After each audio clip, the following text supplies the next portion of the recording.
Listen up, hockey fans. You're in the right place. A no-hold-barred debate between two hockey fans. Stay up to date on current issues in the NHL, even the controversial ones. Welcome to The Debate Hockey Podcast with your host, Brad Burud. Off the boards to Warren Fogle. Fogle in on the wing, scores! Warren Fogle! What a shot inside the post! 17 seconds into the period, and Carolina's tied the game in one. Now Slavin at the point. Hands it off. Carolina shot, scores! It is time for the Debate Hockey Podcast, episode number 62, recorded on April 29th, 2019. I am the host of the show, Brad Burud, joined alongside my co-host each and every week, Blake Friars. And welcome to the Great White North again, as we were drilled with a snowstorm the past 48 hours. Yep, it is April 29th, and we're talking about snowstorms. But it's not cool. On the bright side, we get a nice green golf course here in a couple days. Yeah, so, no, it's the moisture should be good for the farmers, like you said, and good for the golf courses. Yeah. Although it did look disappointing yesterday, but it was kind of nice to sit back and chill on a Sunday and watch a little bit of playoff hockey. And it wasn't too cool walking outside to 12 inches of snow this morning. Yeah. But it is melting very quickly.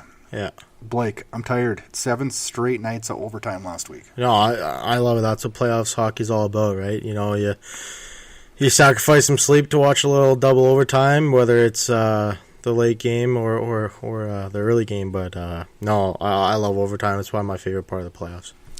I did struggle a couple nights to stay awake. I did, and I don't normally, but there was usually I'm like, I want to see this go 3, 4 overtimes. I want to see them struggle. But there's a couple nights last week I was like, okay, somebody score. I need to get to bed. But yeah, do you like long overtimes?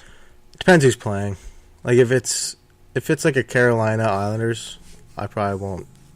I won't like care as much if it was like, say like. Well, you never want your team to be in them. Oh, I would. I don't. Vancouver was in one of the longest overtimes. I know, but it's not fun to watch. Though. It's just like it's pretty stressful. Yeah. Like the game in 2007 went in 4 overtimes. It's really stressful, and they won 4-3. But if I would watch the Eastern Conference. I found myself watching more of the Western Conference series. Well, I think it's a lot of geographics. Yeah. I mean, and then I think out east they watch, obviously, more east than west. Yeah. And we're kind of right in the middle. So we kind of have the best of both worlds. But the way my life is geared, I have a little bit more free time later in evenings than I do earlier in evenings with kids and everything else that we got going in our day-to-day life. So I tend to watch more west. That St. Louis-Dallas series is pretty good. Yeah. A lot of back and forth.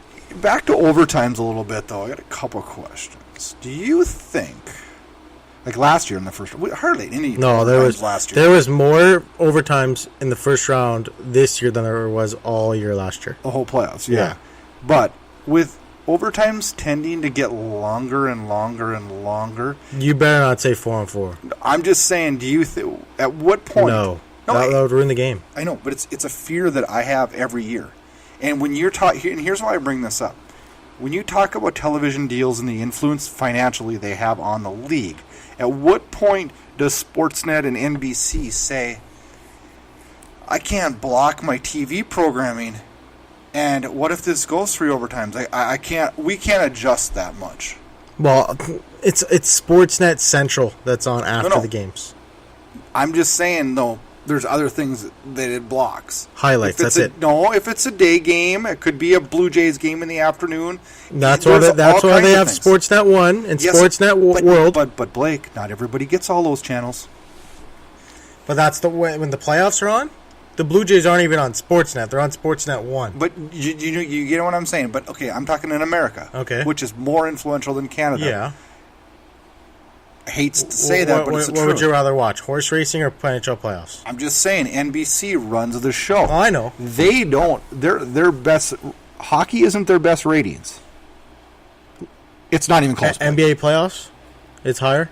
I don't know. I haven't seen the numbers this year. Last year they were both really close. Though. Okay, they're really close. Well, I mean, what would? Well, Blake, they have contractual agreements with. Yeah, other I know, people but I'm saying, like, who do you think would push the NHL ratings in like NHL? in terms of ratings in the United States. If they have a contractual agreement... You just said it's not even close. So what would push the NHL ratings in the States? Golf. Golf has higher ratings. It's only on the weekends, though. No, Blake, you're not listening to what I'm saying, though. If there's a freaking horse race after, and I'm not talking the Kentucky Derby, but I'm talking any other race. If there's a horse race after the hockey game, which actually I think the Kentucky Derby is this week. Yeah, it is. I'm sorry, the hockey's getting cut. Yeah. Because they have They can't put it on another channel? Well, they can, but it's not... Okay, but if they throw it on CNBC, then they don't... Only 20% of the people get CNBC. That's what I'm saying. At what point does the television deals force the league to look into finding a way? I just don't see it because... I hope it doesn't happen. Because of how much money the NHL makes for those TV ratings. A lot. Wait a second. You mean how much money the league makes? That's what I'm saying. Yeah, so if those companies say you're doing something about overtime, the league will have to bend. They have to. Hands are tied. Someone's giving you billions of dollars. If it goes to a 3-on-3, I will not watch it. Oh, I flat out, as a diehard hockey fan, will turn it off because that is a joke. I know, but are we going to see it? I hope not. I hope not too. But I swear to God, on my life, I will turn the hockey game off if it goes to 3-on-3, possibly even 4-on-4, because that's not what playoff hockey is. Well, what if it comes to a shootout? I'll leave right now. Oh man, that don't even get me going. Don't get me going with that. I'm serious. This is something that worries me because I love overtime. I think it's great, but it is a worry. We've only seen 2 double overtime games. I know, but money talks, so Blake. That's what scares me. Everything in this world is dictated on money. We'll see. What do you think the entertainment value of the playoffs has been this year so far? Like entertainment, like the games being fun? Yeah, no, it's been all right. I bitched about the playoffs last year. I did. Yeah, no, the first round last year was garbage. Yep. I gave it like a 3 or 4 out of 10. Yeah, I thought it was garbage. This year, probably a 9 out of 10. The amount of upsets there's been, just the intensity level. Really high. Because for the first time in NHL history, all 4 division winners are gone. All 4 wild cards advanced. I don't know if that's good or bad, but I think it's great for the league. Well, parity's great. I love underdogs. Well, I'm not even saying underdogs. I love that we have a league that anybody can beat anybody. Yeah, this is thank you salary cap. Yeah, thank you Gary Bettman. Absolutely. It's 100% to Gary Bettman for making every team have the same salary. You know, if the MLB or even the NBA had the exact same salary cap, it would be awesome. It'd be unreal to watch. How good would baseball be? Because and then you have to have role players in your starting lineup. Yes, and it'd be more competitive. Well, baseball. I'm not saying NBA is not competitive, but I'm saying it's not though. It'd be more fun to watch. No, because the same teams are there every year. Not true. Not this year. Really? Not this year. LeBron James isn't even in the playoffs this year. Okay. One time. So when's the last time? Oh, it's been 4 years. No, but there's same lots team of the last team, 4 years. Yeah, and that's not good. No, it's not. That's not good. TV ratings go down. And in baseball, if I look at some of the standings in July, teams and there's like teams 20 back in July. It's like, holy cats, how do you be a fan? Yeah. That's not fair. I would love to see parity so that it keeps the races fun all year. Yeah. So, the second round. Yeah. What series are you enjoying the most? I like that Dallas St. Louis series a lot. It's been good. Yeah, it's been really good. And my favorite in the second round so far has been the Islanders Hurricanes. But actually, all of them have been fun to watch. They've been fun to watch. The Islanders Carolina series has been the series I've watched the least. Mm-hmm. The most I've watched is the Colorado San Jose, because I'm always up at night. Like, I'm up till 1, 2 in the morning doing stuff, and I flick the game on, do some homework or whatever around the house or some stuff. But I liked it the way they're set up, right? They got a east west and then an east west, so it kind of forced you to watch both. I know. But tonight we only got one game, and that's a a good reason why we're doing this tonight. We're not That's missing as much. We got Dallas, St. Louis. Yeah, St. Louis, yeah. At 7 Central. Is there 3 games tomorrow? I don't know. Or teams might get a couple days off. No, I'll look quick as we speak. But yeah, I know there was. I think going back to Carolina, there's 2 games tomorrow. Okay. And then there's 2 on Wednesday also. So a team's got a travel day. Yeah, there was 2-day break for Carolina, I believe, and I think there must have been a conflict in the arena or something like that. Okay. So what's your least favorite thing about playoff hockey? Least favorite thing. You told me your favorite's overtime, and mine is too. Mm-hmm. I'd say just the controversies that comes with playoffs. God, I know I hate it too. Like, it's just like, I was talking to a couple people today about controversy. it's just like, and it's not just hockey. The NBA is going through it too with fouls and you know what. And we all agreed today in our conversation that the reason we are noticing more controversy now is because of a couple things. the refs are scared to call penalties. Well, here's my take on that. Social media doesn't help. Now, I know that's not affecting what's happening on the ice or on the court, but back in the day when an official missed a call, let's say in a football game, It wasn't all over Twitter. it wasn't all over Twitter, and the only really conversation it was the next day. It was, With the hey, Blake, as we were at work, hey, Blake, do you see that guy, or you see that in the fourth quarter when the guy stepped out of bounds? And that was it. I mean, you know what I mean? yeah. But now it's like Everything is so magnified. It is, yeah. It's so magnified. And we didn't have, in like 1980. We didn't have slow-mo or nothing like super slow that. zoom. Yeah. Like how the hell, and here's my biggest thing. Here's how I think you can reduce them.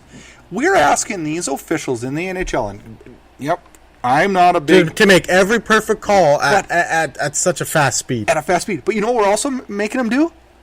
But you have to call it a little bit differently because it's playoff hockey. That's different.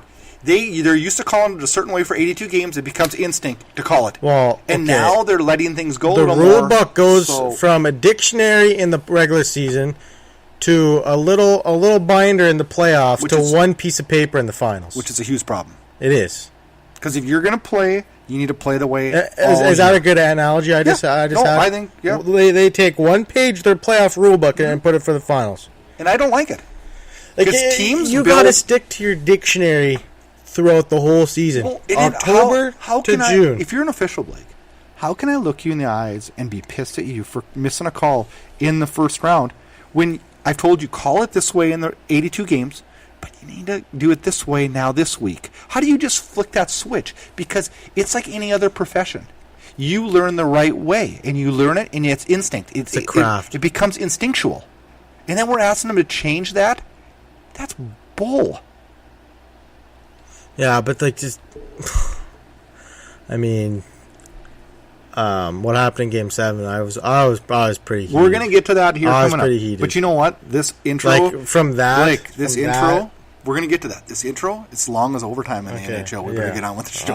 All right. Today on the show, it's gonna be a good show. All right. We're gonna round one recap those Game 7s, then we're gonna move into the Eastern Conference, then the Western Conference, and then we're gonna take a trip around the Stanley Cup playoffs. Talk about Marchand, the Rat, Heiskanen, Babcock, and Dubas and their postseason interviews, and then we'll roll through a trade rumor, and hopefully that'll get Blake riled up because that's my favorite thing to do. Big thanks to our sponsor, CoolHockey.com. Get yourself a jersey for the playoffs. Type in Inside 20 at the checkout. Get yourself 20% off. Jersey of the week this week. I got a good one. Blake, I'll let you go first. I'm going with Panarin. Yeah, I like Panarin. He scored 2 big goals in Game 2. How about that shot? That was a beautiful shot. The second goal, he had about a little bit more of a puck than the size of a puck. My jersey of the week this week is I think, a good one, too. You got to go out, get yourself a Rope Hintz Dallas Stars jersey. He's been really good. 8 games, he's got 7 points, 4 goals, 3 assists. Yeah. Look at that for a guy that was questioned whether he's going to make the National Hockey League. Yeah. Get yourself a Rope Hintz jersey at CoolHockey.com. Type in Inside 20. We thank them for their sponsorship. CoolHockey.com. Jerseys online since '99. Well, Blake, we're deep into the playoffs now as we the opening third of the second round of the playoffs, and let's roll back the time a little bit and let's talk round one recap. Right before our last podcast, we were awaiting 3 Game 7s. Mm-hmm. And honestly, I don't think they disappointed at all. All 3 were, well, 2 of the 3 were. The Boston one. Yeah, and let's talk about that one first. Toronto at Boston. Boston goes on and wins 5-1. It's 3 exits in a row in Game 7s for Toronto with Boston. Not a surprise in my mind, and I don't think it's a surprise in your mind. But I had Boston 5. I had Boston as actually one of the few I actually got right, and we're going to talk about that here in a minute. But, yeah, but rolling on to that Carolina at Washington, and Carolina wins that one 4-3 in 2 overtimes, and I did not get to see a lot of that game, I watched the but whole game. You texted me and got me going into it, and then I did see all of the overtime, and great game. Mm-hmm. What I saw, the Mr. 2 overtimes. Game 7 comes up again. Isn't that ironic? Isn't that crazy? Some guys just live up to those big moments, and he's a guy who's done it his whole career in L.A. He did it in Washington. I was listening to an interview with Justin Williams, and he was saying that, he goes, everybody talks to me about this Game 7 thing, and he goes, I didn't give myself that nickname. The media gave it, and he said, I don't even really look at it as I'm being a Game 7 guy. He says, one thing that I've always been good at in my career is I'm not afraid to try to make a play. And when you're not afraid to make plays, good things happen. And it really makes sense. And it's exciting to see, I don't know, Carolina beat Washington. I'm not a huge Washington fan. And honestly, I hate when teams win back-to-back, which is pretty rare in the National Hockey League. But it's always fun to see fresh blood in there. And I was kind of excited for that one. The other Game 7 that we need to talk about is Vegas at San Jose. And San Jose wins that one 5-4 in overtime. And a nice goal. I mean, at least it wasn't a scrubby goal. Mm-hmm. None of the OT winners this year that I've noticed have been like bad, goofy deflection garbage. They've been good goals. Some good hand-eye, bad out of midair. They've been good goals. Yeah. Good goals. And that's fun to see. And that's why we love the sport, is the good goals. But let's talk a little bit about the Vegas controversy. And Vegas in control of that game for the most part. 3-0 lead. For the most part. Yeah. They were in complete control the whole game. Yeah. 3-0 lead. 11 minutes to go. 11 minutes, something to go. And they get one of the worst calls I have ever seen in NHL history. Yep. It was probably worse than Gilmore, high stick, and Gretzky. Or Gretzky, high stick, and Gilmore. Equivalent to that. The only difference is here. One got called and one didn't. Yep. But the only thing here, too, though, and I thought one of the things, first thing I want to say is, well, I forget. Congratulations to the Vegas Golden Knights for handling this with the utmost maturity. Mm-hmm. They could have flew off the rails. Congratulations to the NHL for being honest about it. Mm-hmm. And it's just a shitty situation for everyone involved. It is. The league doesn't want it to go that way. And honestly, like if you're the Sharks, well, they're happy as hell. You see that replay, you're like, they admitted it. We probably shouldn't have got a power play. Yeah, they admitted it. No one's hiding anything. Yeah. But here's the deal. Down in front of Florida. Down goes one of the Sharks, and staying down. Is that Pavelski? Oh my! That's Pavelski. He's bleeding.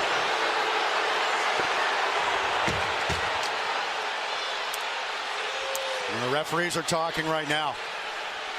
This is one of those things. This could be a 5-minute major. Yes, I get. You gotta kill penalties. You can't allow 4 goals in 4 minutes. You can't. I understand that. You know how long it's been? But listen, did you hear the number? How many games it's been since? Yeah, it's been a long ass time. I know. Over 20,000 games played. Yes. Okay. But the bottom line is, it never should have been a penalty in the first place. When the ref comes up to Jared Gallant and says, "Ooh, it looks pretty bad. He got him in the head with his." We got him in the head. Wait a second. With his stick. If you were not sure, he didn't. He hit him in the chest, and then he lost his balance, and he smacked his head on the ice, and he was bleeding. The ref sees the blood and says, "Ooh, I think he got him up I think he got a hit in the head with a stick." No, and if you go watch the game today. I've watched it 100 times. Go watch the game tonight. and see how many times when a player loses a face-off, he gives him a cross-check in the midsection. But it happens all the time. And it's unfortunate that Pavelski lost his balance. No one's arguing that with you, Blake. It's a joke. It's a bad call. It happens all the time. The high stick earlier in that game was not a goal. Yeah, okay. The high stick. Okay, it would have been 2-0. Blake, that's what I'm saying, though. Okay, whatever. It changes situations. Okay, whatever. It's an unfortunate thing for the league, but it shouldn't have been a penalty. it is what it is. It's unfortunate. You never like to see guys like Pavelski hurt because they're great players in this league. No one has ever said that. But what I'm saying is, stuff happens. Okay, but you got to deal with that. You have to review. You have to be able to review a play like that. I am not a fan of reviews, but I am a fan of getting it right for a major penalty because that is a significant change of events in the playoffs. Here's the problem, though. There is no problem with that. No. If you're not sure, go review it. Okay, so if it's not as serious as you think it was, we'll give him a 2-minute cross-checking penalty. Let me throw the flip side on that one, Blake. Okay? So when they make the call, then you review it? No, if you miss it. The refs obviously didn't see it. No, but they made the call. No, they didn't. There was no penalty on the play until the refs got together. The arm went No, up. it didn't. Okay. No, it didn't. Blake. There was no call. Okay, irregardless, they called a penalty, right? After the fact, they all got together. It doesn't matter, but it doesn't matter. They obviously didn't see Blake, it. It doesn't matter. They called a penalty, right? Yes. Okay, so rewind here. Rewind. And here's why replay won't work in this situation. Here's why. But listen, no arms went up. They didn't see it. Blake, zip it. That's not what I'm talking about. Listen. So they called a penalty, right? Yes. And you said they need to replay that. Okay, so now here's the flip side. Let's say no penalty is called. Okay, let's say Brett Burns cross-checks, I don't care who, in the face and knocks his front teeth out. But no whistle stops play. So play keeps going on. At the next whistle, can that coach go say, well, wait a minute, it should be a major penalty. He just knocked 4 of my guys' teeth out. You need to rewind and look back. You missed it. That's not a major penalty. That's a 4-minute double minor. Oh, my God, Blake. It's a 4-minute double minor. If you high stick somebody and you get it and you knock their teeth out, he's bleeding. It's a 4-minute high sticking penalty. So if I swing at like a baseball bat. Oh my God! Okay, no, but I'm saying, enough for this crap. You're trying to bait me into saying something stupid. No, but do you rewind then? Do you have to replay listen, non-calls? If that happened to the Calder Flames, you would be irate. I've would. been living since 2004 with a goal that went over the line. Yeah, and how long did that take you to get over? A long time. I don't think I've ever freaked out about it. They missed it. Heck, even the upstairs missed that. Listen. But what I'm saying is, so if I'm not disagreeing with you, Blake. But then you have to if you're going to replay calls, you have to replay non-calls then. Yeah. Well, when are we ever going to get the games done? They didn't call a penalty. That's the problem. Well, he went to the penalty box. Okay, but no ref put his arm up. So what does that tell you? That they missed the play. They didn't see it. Blake, but that's not what I'm saying. I'm saying that what I'm saying is... I guarantee you, they go and look at that in review and they say, that's just a hockey play. Unfortunately, Pavelski got hurt. They would not be a penalty. That's why the league apologized, right? Okay, what's that going to do? Is that putting Vegas in the second round? Not a chance. They're golfing right now. But you know what? You freaked out about this for 4 days. What did you want them to do? Did you want them to go say, oh, wait, we made a mistake. Sorry, we're going to give the game to Vegas? You can't replay it, obviously. But okay, they call a 2-minute penalty. Okay, they score. It's 3-1. The game's still. You're in complete cruise control. No, but Blake, what I'm asking you is, you've been upset about this for a week now. Yeah, because it cost the team a series. Okay, so a person made a mistake, right? Happens every day and every. What did you want them to do to fix it? Review it. Have a review for a major penalty. Okay. So then are you cool with having a review for non-calls? Yes, that's fine. As long as you get the call right. I'm all for it. I would rather have a review for major penalties than a review for offsides. Because an offside is you're gonna but okay, I know what you're gonna say. Because usually, and I don't disagree, but usually an offside is a skate blade. But yes, but what happens if that skate blade is Game 7 overtime? I'm just saying. All right, let's move on. Let's talk round 1 predictions. And here's something we both should be sad about. Sure. Blake, you got I was 3 for 8. 3 for 8, and You I was were 2 for 8. 2 for 8, yeah. And you know what? We're probably in the average of the world. Yeah. I would say. I know a lot of people that were happy to get 2. Yeah. And when you get the upsets that you got, that's going to happen. Mm-hmm. Eastern Conference. We are 2 games into both series in the Eastern Conference. The Islanders, who were second in the Metro, are taking on Carolina, who was a wild card 1. Carolina, surprisingly, goes into the Barclays. Oh, man. They I don't know, like, I get you have an arena agreement. I get that. It's too bad. 100%. It's too really bad too bad, because they don't want to play the there. Nassau was Nassau, whatever. It was electric. It's great. It's a great place to watch a game. Yeah. It's in one of my favorite places to go to watch a game, even though it's old. It's a great place to watch hockey. The atmosphere is good, and Carolina jumps out to a 2-0 lead in this series. And although you look at the games, and for the most part, the Islanders have, if not outplayed them, have played right with them. So it's a really weird series, and it's going to be interesting to see where this one goes, because with injuries to Mrazek and Van Riemsdyk, it's going to be interesting. And I don't think that Carolina is going to sweep the Islanders, and odds are Carolina maybe wins this series. It's tough when you go up 2-0, but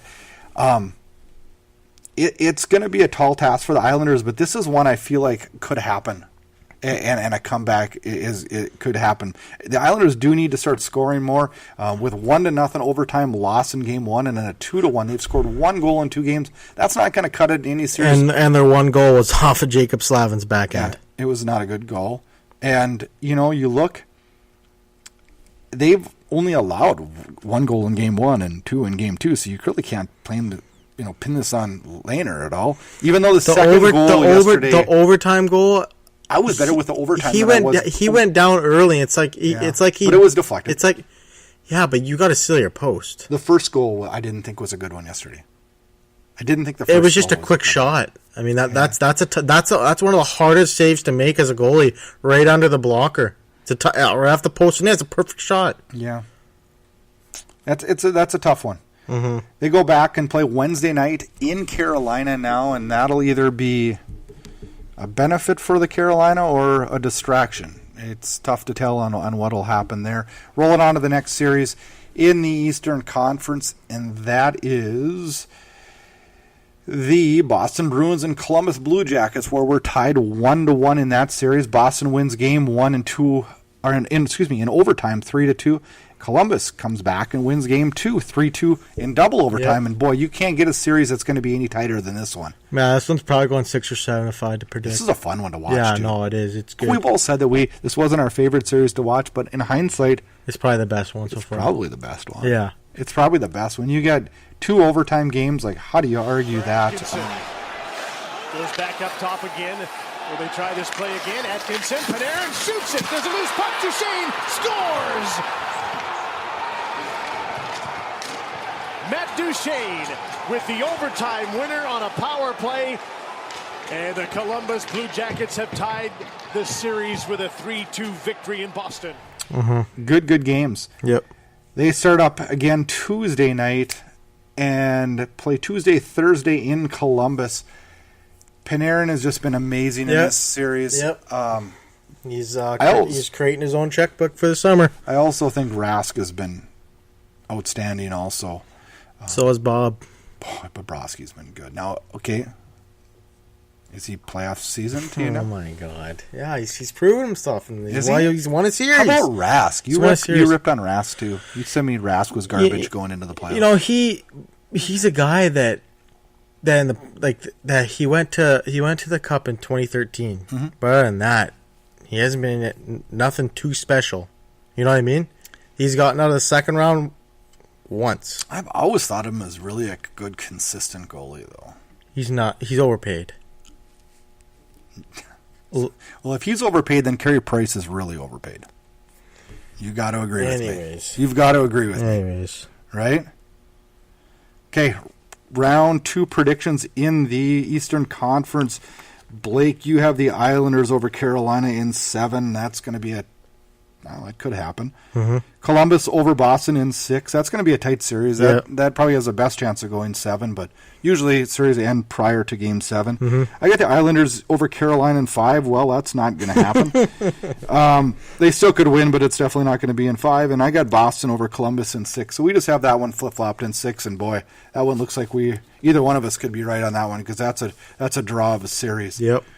Rolling on into the Western Conference where we got 2 series that are both really good series, also both tied at 1-1. San Jose and Colorado are tied 1-1, and in that series, that one gets going again tomorrow night, I believe, at 9 o'clock Central Time.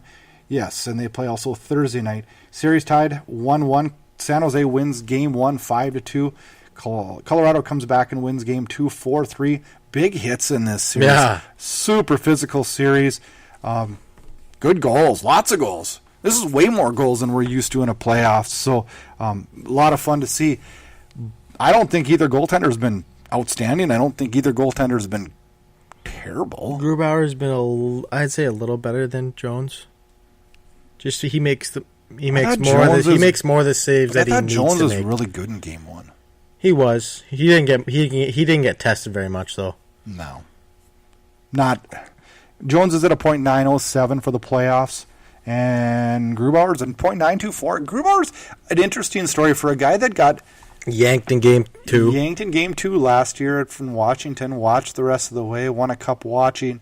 I'm impressed with how he's played this season. Colorado and struggled goaltending-wise all year, but I'm impressed how he's played this playoffs. Mm-hmm. And, he's really good in the Calgary series. Couple big saves in Game 2, and Calgary goes up 2-0 in that series, and who knows what happens. That save on Backlund in Game 4. That was a big save too, and he's been good. Rantanen leads the Avalanche with 5 goals, McKinnon with 7 assists, and Rantanen with 11 points. Both those two. Hey, would you look at that? Their best players show up in the playoffs, Brad. Yeah, 1-2 punch. Those guys are good. And you know what also is good with Colorado is they're developing depth as each playoff game goes by. That experience is something that every single game I watch, Cale Makar gets better and better. I mean, all those guys do though. I mean, you gain. They're only going to get better. They got some young studs in the back end coming up. They have a bright future ahead of them. And they're getting the 4th overall pick in the draft. Yeah, which could be. Would you trade that pick? For what? No, I trade down. No, I take that pick because you got that Russian. Because then you're going to have a guy on an entry level contract. Yeah, I'm saying you could if you like a guy at like say 8 or 9. Yeah, then trade down and get some assets. Yeah, I don't know what asset you need. Does that sound crazy to say? They're that stocked. Here's the way they could use some depth on their bottom 6. Yeah, here's why I say that though. I'm convinced that in the salary cap world, you have to have, if you're going to win the cup, you have to have 1 or 2 guys that are on entry-level contracts that are key parts of your team. Yeah. You agree? Yeah, I agree.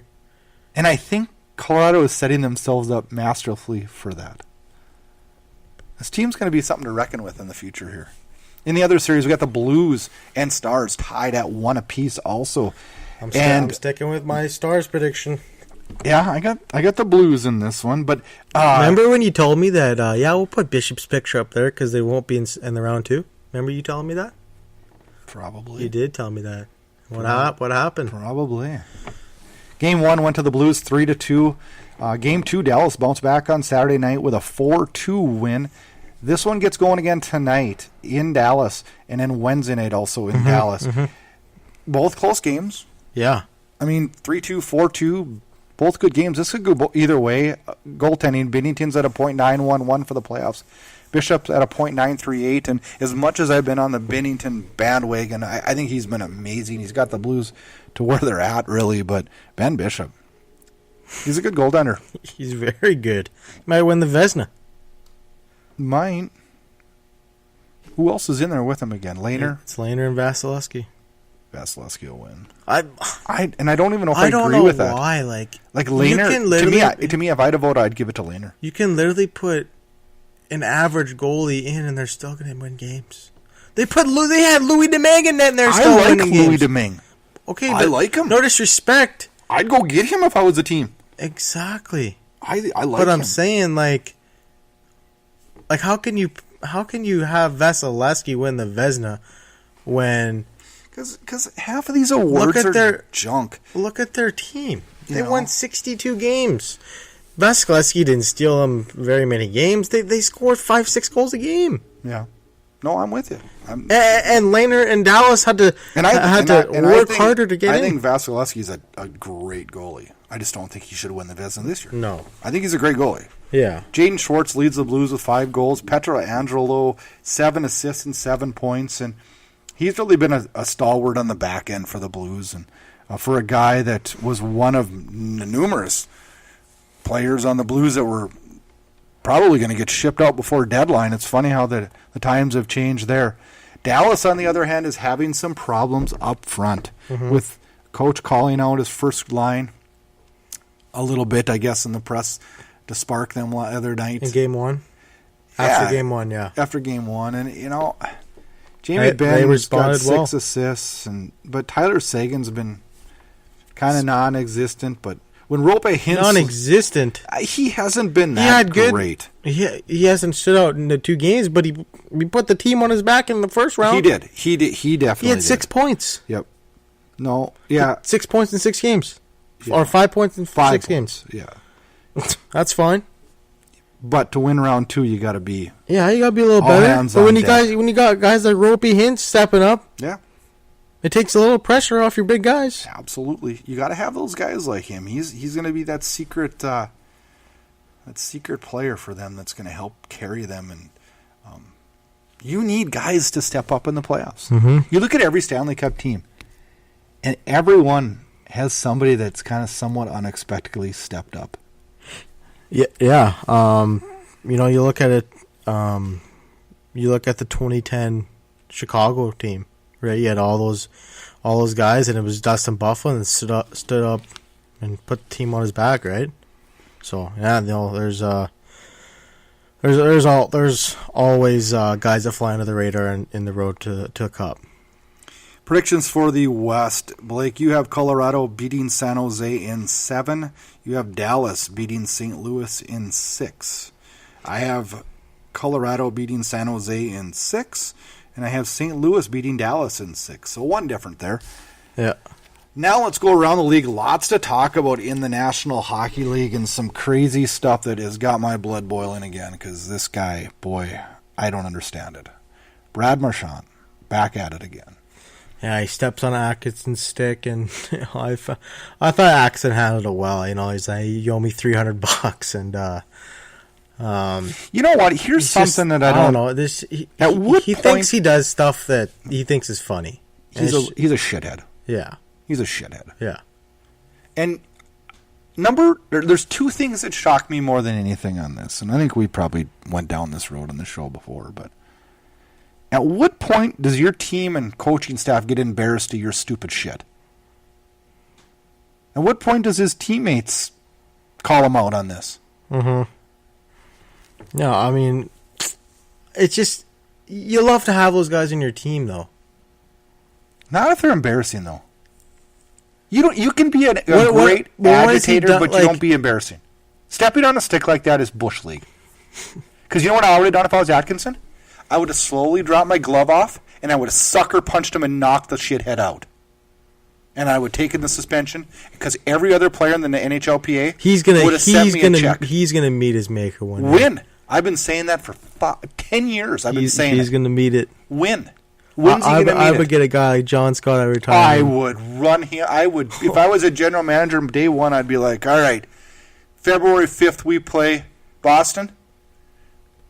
Putting a bounty out. Yeah. That sounds so unprofessional for me to say that, but it's unreal. Yeah. And then the gall of Cassidy to complain that the ref's treatment of Marchand has been inappropriate. Whatever. Yeah. He's not getting a call. He makes refs.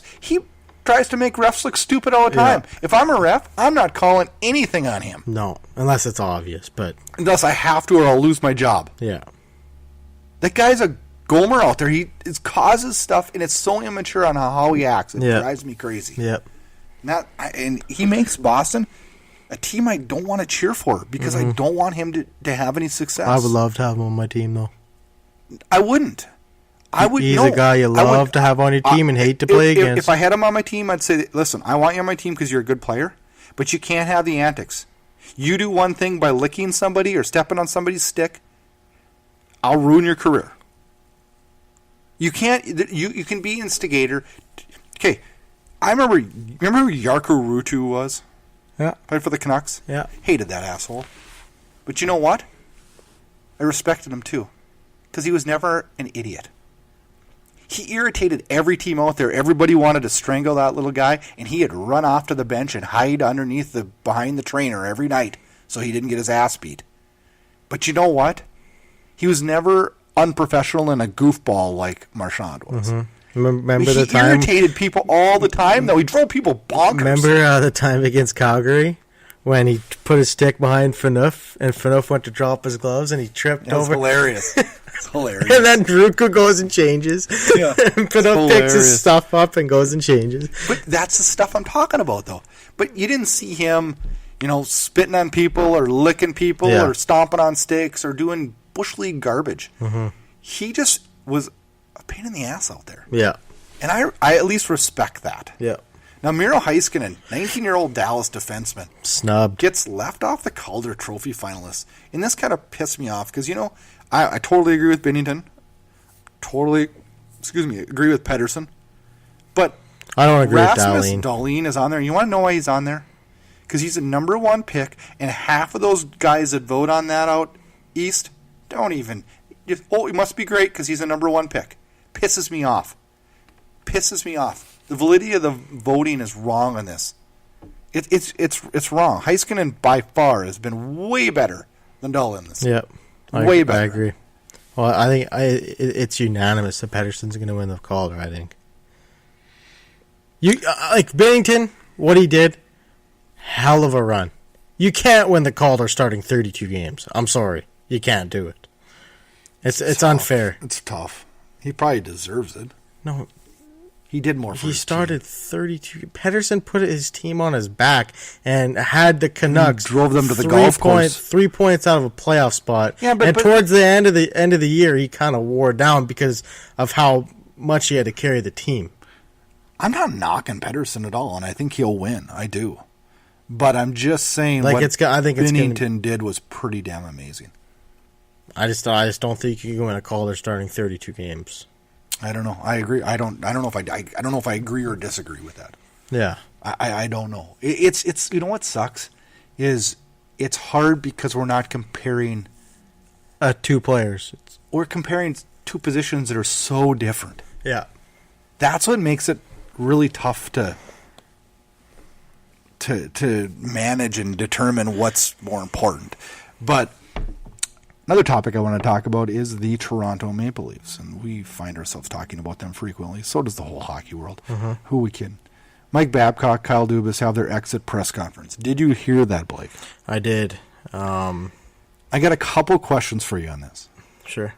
Why in the hell is there a time limit? They don't have a plane to catch. What's going on here? Why is it? Well, we're just going to... one more question. Hello, it's the end of the season. Shouldn't the media be able to ask questions? Mm-hmm. But the one thing I really thought was hilarious in the whole thing, it's Kyle Dubas has taken accountability for everything.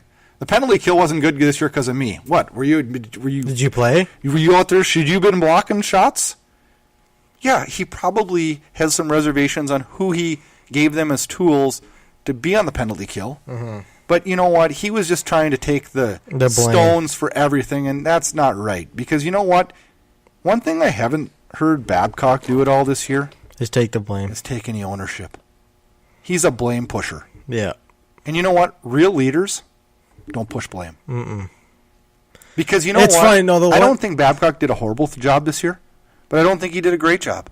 And I don't think there's a coach in this league that if I asked him at the end of the year, is there anything you could have done differently? everybody would be like, yeah, I should have done this. I made this mistake. I should have played Matthews more than 16 minutes. You know, there's a whole bunch of things. But he doesn't take any accountability for anything. You know what I thought I took away and I thought was absolutely hilarious what Babcock said? He said, I think we're going to have some guys that come up next year and help us. I'm looking at their prospects and I said, who the hell is this guy talking about? That is going to come in and help you guys in the bottom six. I said, I said, what the hell is this guy talking about? Well, he knows that he has to have somebody step up because that's all they can afford is guys on entry-level contracts. Like Adam Brooks, is he going to come up for you guys and score 20 goals? He has to. I was like, who is this guy talking about? I don't know. I went on Cap Friendly. I was like, yeah, this guy doesn't know what he's talking about. There's a whole bunch of things that I don't understand. Is Jeremy Bracco going to come up and score 20 goals? I don't know, man. I have no idea. I got a good one for you. This will get you riled, Blake. It better not be something stupid. It's kind of stupid. Jason Botchford from The Athletic, which is there better not be a Canucks thing. It is.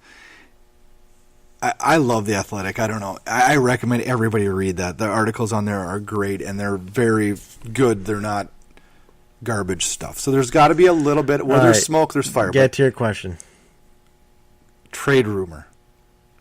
And this trade rumor is very interesting. And the more I thought about it, I thought, I could see this maybe happening. Calgary sends James Neal, a first-round pick, and Dylan Dubé to Vancouver. Vancouver then flips the first-rounder and Dubé to Nashville for PK Subban.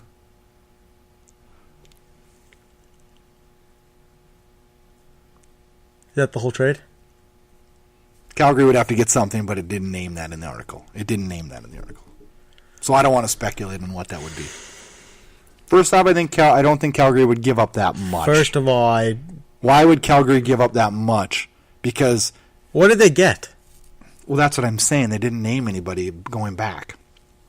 That's why I'm just throwing this out there. I cannot deal with Louis Eriksson and James Neal on the same team.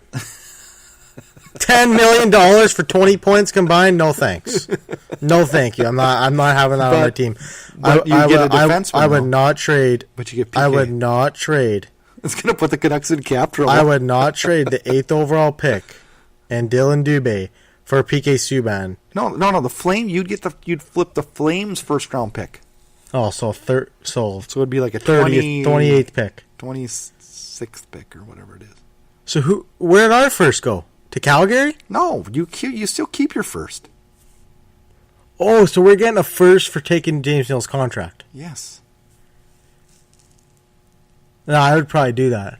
I thought our first was gone. Plus, you get Dylan Dubé, which I don't think the Flames would ever give up. I don't think both. I don't think the Canucks would flip Dylan Dubé though. Well, you'd have to get Subban. I wouldn't want Subban on my team. I wouldn't either. But he's $9 million. Vancouver wants him. They almost got him at the draft in 2015. I know. They almost traded the 5th overall pick. Great story by Elliot Friedman there, wasn't it? That was a good one. Yeah, no. I just saw this, and I'm not a big trade rumor guy, but when I saw this, I thought, what would Blake think of this one? No, it's like he would make a difference. Like that, our defense would be good. We'd have PK Subban. We'd have Quinn Hughes. Do you think PK is a good defenseman? We'd have Olio Levy. You put PK Subban with a guy like Alexander Edler, he'll be just fine. Yeah, because Edler would have to do all the work. Edler's a stay-at-home guy. Subban can do all the rushes he wants. Do you want his attitude though? I think he's great for hockey. I think he's great. Everybody wants him gone. No team wants him. Do you ever figure that out? I don't know. I wouldn't mind him on Vancouver. I mean, the $9 million sucks, but Vancouver's got $33 million cap. I know, but you got to pay Besser. They're going to buy out Louis Eriksson, or they're going to eventually have to pay for Pettersson, or they're going to call up Ottawa. Pettersson's going to ask for like $15 million by the time he'll get 12. 18 million? Are you serious? Wait a second. He still has 3 years left. He has 2. Okay, 2. What's it going to be then? What's the going rate going to be? I mean, it depends how much the cap goes up and the percentage of cap. I know.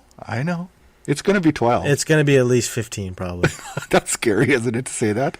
But the cap will be over 90 million, so... Well, you don't know. We don't know. Yeah. And if the cap doesn't go up, then he'll be in the numbers that they're getting today. Those are all.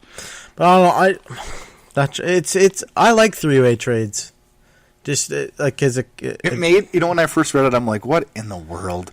And then I started to think about it. I'm like, David Poile is the master of trades. Yeah. And I could see him shipping Subban off. Yeah. I don't think anybody's safe in Nashville. And I just look at it and I'm like, anybody's safe in Toronto either. I don't think anybody can be safe in Toronto because they can't afford them. Yeah. I think Nazem Kadri's played his last game as a Leaf. I don't think they can afford to get rid of him. He's the only one that's at a decent salary. He's the only one at a decent salary. But I did find it a little odd that they didn't even have him travel with the team. He did something stupid. I agree. I don't disagree with it. I just think if he was in their future plans, you'd have had him travel, right? Maybe that was part of his punishment for being a bozo. Oh, I don't. Maybe. Hey, your punishment is 5 games or 6 games, and you're watching all the games from the couch. That could be. All right, 3 questions are up next. You're a hockey fan and you love your team and its players. At CoolHockey.com, they get that. That's why they offer high-quality NHL jerseys at competitive prices. They've been in business since 1999, customizing jerseys to NHL specs and to give you the quality work you will not find anywhere else. Cool Hockey is the #1 place to get NHL jerseys with shipping available to any country in the world. Head to CoolHockey.com now and use promo code INSIDE20 for 20% off your next jersey purchase. It's time for 3 questions. It is time for 3 questions. It is my turn this week. After 2 weeks of Blake asking me questions, it is my turn to fire 3 of them at him. Good, easy questions for you, Blake, but I'm interested to find out your opinions. Sure. Question number 1. Is Nathan MacKinnon the best player in the National Hockey League? We kind of touched on this last week's episode when we were doing it from remote, but I think right now I'd have to say yes. I mean, in terms of playoffs and what he's doing right now, I think he is. Here's the only way that my initial thing was no, but then I started to think about it more, and I thought, okay, I have the perfect justification for it. He's in the playoffs. He is a mix of Sidney Crosby and Connor McDavid combined. Mm-hmm. He has the strength and the grit down low of Sidney Crosby. Mm-hmm. He's got the blazing speed of Connor McDavid. Yep. And I don't think anybody can skate with the puck and shoot like he can with on speed on the move. How do you not have him as the best player? Yeah, well, I'm interested to see how he's going to play down the stretch here in the San Jose series because they're really wearing him down the corners. Mm-hmm. I don't know. I'd be hard-pressed for someone to tell me who's better right now. Mm-hmm. Question number 2. Will PK Subban be traded from the Nashville Predators? This offseason, I should say. It's hard to say. Nashville's defense in the playoffs was supposed to be a huge part of their success, and it really disappointed. I think David Poile will switch it up. It's hard to say. I'm going to say yes. Part 2 to this question. Where? No. Do you think there's ever a chance he goes back to Montreal? I read an article on that actually, and it was interesting. I think Montreal would welcome him with open arms. I think they would too. I think they would. Would they welcome his contract? That they gave him in the first place? Probably. I don't think they would. You think Nashville would have to retain some salary? Yeah, I do. And another thing. Do they want him back in the locker room? Because I think so. Why not? They need defense, no? They need defense. The reason I thought that there could be some validity to him getting moved is because David Poile is that guy, man. Yeah. That guy is a wheeler and dealer. I love that about him. Yep. Nashville's got to get rid of Kyle Turris somehow. That's going to be tough. He's fallen off the track since that 2016 playoffs with Ottawa. Yeah. Question number 3. Who is the Cup favorite for you right now? What team do you think is built of the remaining 8 teams? Which one do you think has the best chance at winning the Stanley Cup? I'll give you 2. No, I want one. I want one from the West, one from the East. No, I don't want to know who's playing. I want to know who's going to win the Cup. That's what I was going to say too.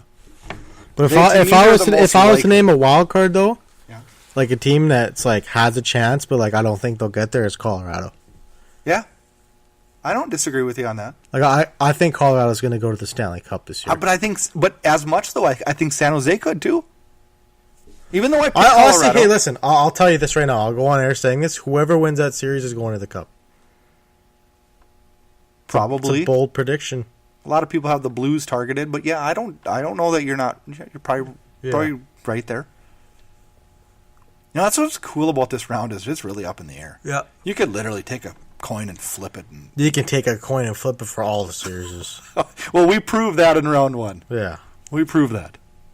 Listener question. We appreciate the questions. Fire them off to us via Twitter every week. This week's questions comes from Jeff Grainer in Raleigh, North Carolina. We choose your question. We will send you the Debate Hockey Podcast t-shirt. Nice t-shirts. I don't have mine on today, but they're a nice t-shirt. His question. With a commanding 2-0 lead, the Hurricanes Is a 2-0 lead really commanding? Not anymore. I'd say a 3-0 is more commanding than a 2-0. Well, no shit. But okay, it's just wording. Okay. We'll cut that word out, Blake. All right. With a 2-0 lead, the Hurricanes look to be rolling. Mm-hmm. But with the recent injuries to Trevor Van Riemsdyk and goaltender Peter Mrazek, along with the other injuries that the team is dealing with now, are the Hurricanes actually in big trouble? How long is Ferland out for? Is he out for the year? Sounds like he's back real soon. Okay, so that's going to be a big boost. He's a top 6 forward. Okay. Their goaltending will not be a problem. Curtis McElhinney. I've always been a McElhinney. Curtis McElhinney will be just fine. And he proved that when he came in Game 2. Yeah. He played just fine. I love his black pads too. But Trevor Van Riemsdyk eats a lot of minutes. Yeah. Eats a lot of minutes. But that just means Falk and all of them guys are going to have to step up. Slavin, he's going to have to step up and play top 4 minutes. They'll be just fine. And, they're going back home. It's a ruckus crowd in Raleigh now. But you know what? It's probably one of the best places to play in the playoffs right now. Which makes me sick. Some teams play better on the road, though. I don't know. Listen, they just stole 2 games from the Islanders, who are one of the best home teams in the NHL this year. Yeah. They went in there, and they stole 2 games. They probably didn't deserve to win. They split. Okay, but good teams find ways to win. I'm with you. If they go in there, my goal as an Islander, if I was a Carolina fan, is just split at home. Mm-hmm. If you split at home, you're going back to the Islanders, the Barclays Center, up 3-1. You're in complete cruise control, and you're off to the Eastern Conference Finals for the first time since 2009. Yeah. Oh, definitely. I think they'd be happy as can be with a split. Yeah. I mean, I have the Islanders in 7. I do feel that this has the makings of a comeback, but we'll see if Barzell decides to show up. I know. They got to get their offense If Josh going. Bailey decides to show up, Anders Lee. One thing, though, you got Barry Trotz as a coach. You know there's no panic going on the island right now.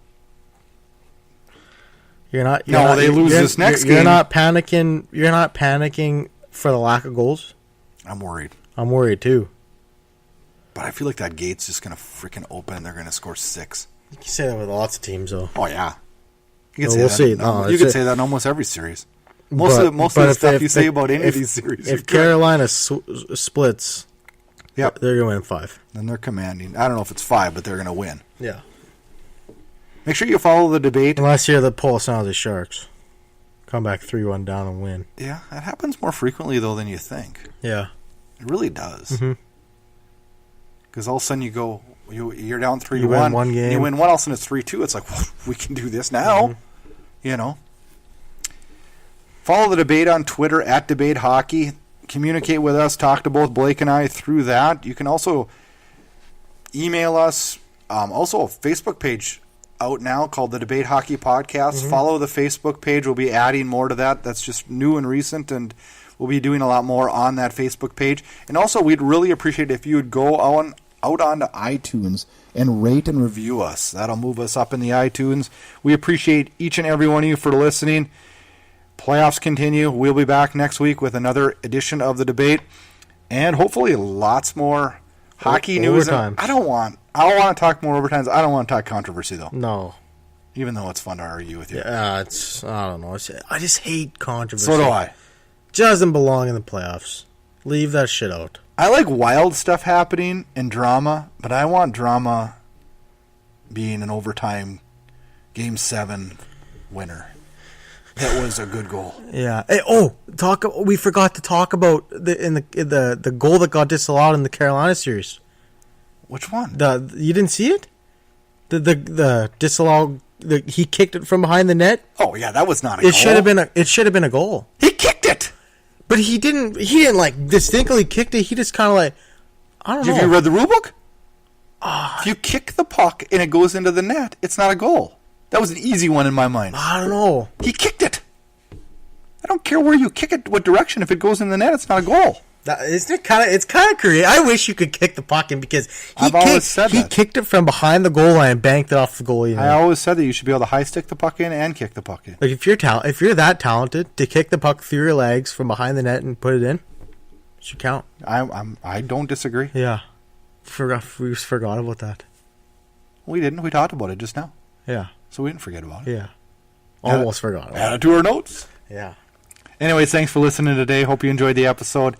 Check us out next week with another episode of the Debate Hockey Podcast. Inside Edge Hockey News, faking the slapper, and going top shelf.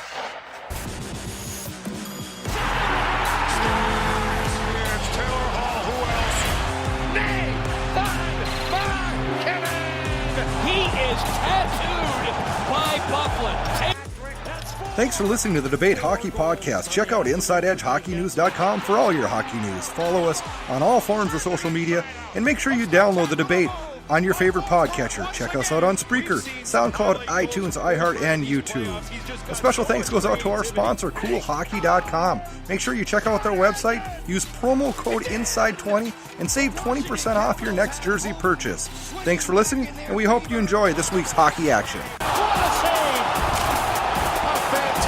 Saved by Anderson. Couturier, the sweet setup. Gibson robs Tierney. Saving the game. Thanks so much for listening to this episode of the Debate Hockey Podcast with your host, Brad Burud. For more great content and to stay up to date, visit InsideEdgeHockeyNews.com and on Twitter at InsideEdgeHOCKE and Facebook at Inside Edge Hockey News. We'll catch you next time. This has been a production of Inside Edge Hockey News Radio, copyrighted and distributed by the Inside Edge Hockey Media Group.